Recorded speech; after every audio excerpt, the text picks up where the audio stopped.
You ask Tiger to calculate. This deals with linear inequalities with one unknown. The final result is a greater than -2. Let's solve it step by step.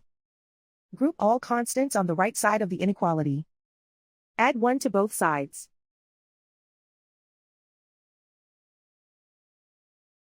Group like terms.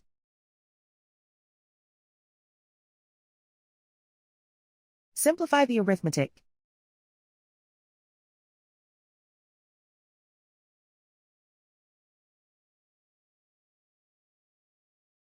Convert the a into a positive number. Multiply both sides by -1. Whenever you multiply or divide by a negative, reverse the inequality sign.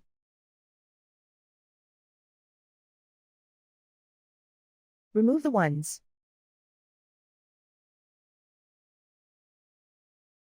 Simplify the arithmetic.